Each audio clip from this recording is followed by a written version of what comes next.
Depuis presque un an que nous parcourons la France à la rencontre de nos élus, de Montbéliard, en passant par Paris ou encore Perpignan, le mouvement pour l'éveil national note aujourd'hui quelques petites victoires, principalement en matière d'économie.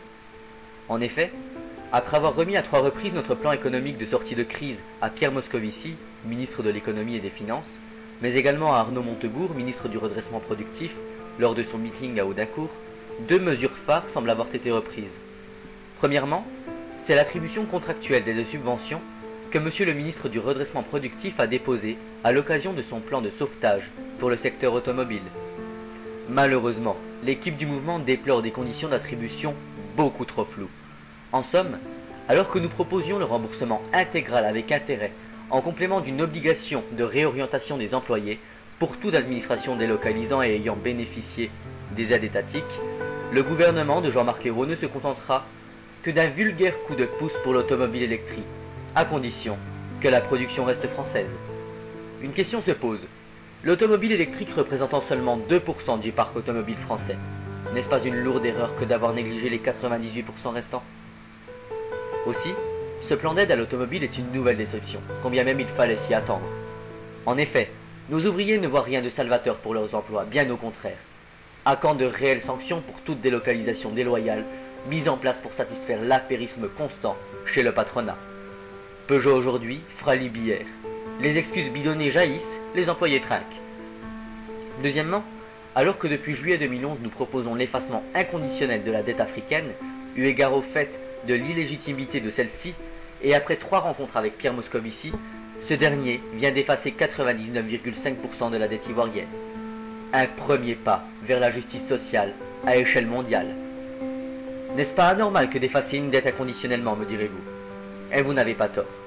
Cependant, est à savoir qu'au profit des Nords ayant lancé de grands projets tels que des barrages, dans le but d'extraire et d'exporter les richesses des pays du Sud, ces derniers se sont surendettés, alors même que les grandes entreprises du Nord bénéficient de marchandises à très bas prix, leur générant des profits gigantesques, destinés encore une fois en grande partie à leurs actionnaires. Concernant cet état de fait inique, les anciennes grandes puissances coloniales doivent reconnaître leur tort.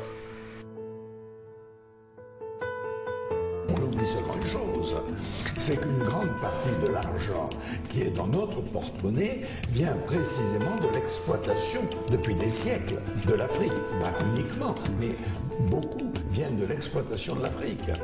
Alors, il faut avoir un petit peu de bon sens, je ne dis pas de générosité, de bon sens, de justice, pour rendre aux Africains, je dirais, ce qu'on leur a pris, d'autant que c'est nécessaire si l'on veut éviter les pires convulsions ou difficultés avec les conséquences politiques que ça comporte. Cette mesure est portée par le mouvement pour l'éveil national au même titre que l'effacement de notre dette illégitime creusée aux suites des caprices de nombre d'affairistes sous couvert de la dictature des marchés financiers. De Nicolas Sarkozy en passant par François Hollande et bien d'autres encore, ce qu'ils appellent la justice sociale n'a jamais montré le bout de son nez. La vraie justice sociale consisterait à répercuter les coûts de leurs caprices aux seules personnes responsables. C'est d'ailleurs cette ligne que suit notre programme de sortie de crise, un projet se voulant novateur, responsable et plus juste. C'est ce même projet que je porterai lors des élections européennes prochaines, sur la circonscription Est où je me suis porté candidat. Car plus loin que le peuple de France, c'est toute l'Europe, voire tout le monde entier, qui est touché par l'austérité, et cela est tout simplement inacceptable car des solutions existent. Elles existent, mais encore faut-il avoir le courage et la volonté de les porter lors des rendez-vous démocratiques que nous pose la Maison France.